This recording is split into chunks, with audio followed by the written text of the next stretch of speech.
Good morning, everybody. It's Pastor John with another edition of Monday Morning Quarterback. So yesterday we continued our sermon series, The Rebel Jesus. And again, this series is really meant to instill in us, a different vision of Jesus. Because Jesus was a rebel. I mean, he was a rebel with a cause, and love and grace and compassion, justice. That was his cause. But that cause, bumped up against the goals, the aims of those in power, both those in power in terms of religion and those in power in terms of politics. Jesus confronted both, and evidenced by the fact that ultimately he was crucified by the state. But we seem to have forgotten the rebelliousness of Jesus, and have sort of taken our faith to be one of kind of social control, of politeness, and maintaining a certain decorum. And that's never what it was about. That's never what it was about. And this is evidenced nowhere better than the story of the calling of Matthew. Matthew was a tax collector, and tax collectors were hated. They were despised by Jews in ancient Rome because they were traitors to their own people. These were Jews who collected taxes on behalf of the Romans and got really rich by doing it. So they were wealthy and they were considered traitors. They were unclean. They were not allowed in the synagogues, etc. I mean, tax collectors were not people you want on your roster, if you're building a church. And yet Jesus calls Matthew. And Matthew immediately celebrates by having a feast, and he invites the people he knows, tax collectors and sinners. And then, of course, the religious people, they start to get all bunged up about it, and they ask, but they don't ask Jesus directly. They're so passive aggressive. They go to Jesus' disciples and say, "Why is your Jesus doing this?" And Jesus hears them and says, "Go and learn what this means. I desire compassion, not sacrifice."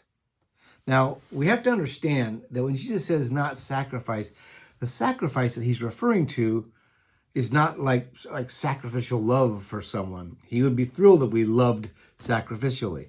The sacrifice Jesus is referring to is sacrificed in the temple, the religious practice, okay?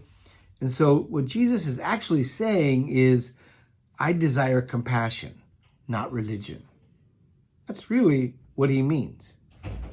Jesus came, he lived, he served, he healed, he preached, and he died for us. And then he rose again. And what we have created in return is religion. But religion is not what Jesus came to do. Jesus came to basically increase the love in this world, to make this world, the kingdom of this world, resemble the kingdom of heaven.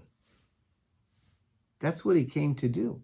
So when he says, I desire compassion, not religion, what he's really saying is, if your religious practices do not make you a more compassionate, loving person, then they have no use for you. Okay? If your religious practices do not point to a higher truth, a truth grounded in love, in grace, kindness, compassion, justice, then they are useless. Okay? We in the church, and this is, many denominations and non-denominations, many churches do this. We make our things the thing. Religion is about singing the right music. Religion is about saying the right liturgy, if you're into that sort of stuff. Religion is about believing the right things, putting Jesus in the right box. Religion is about blah, blah, blah, blah, blah. It's about all these things that we have created.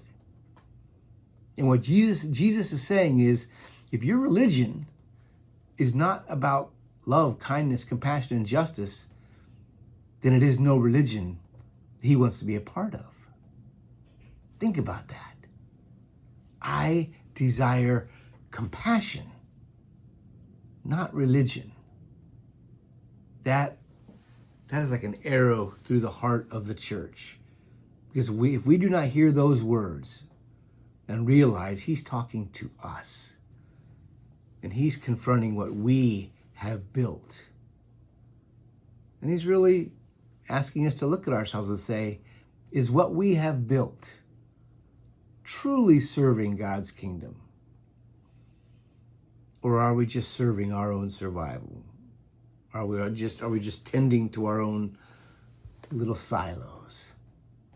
I desire compassion, not religion. If the church could finally embrace that, oh, we would be a force for good. We would be a force for God. Something to think about. Have a wonderful week, my friends. God bless.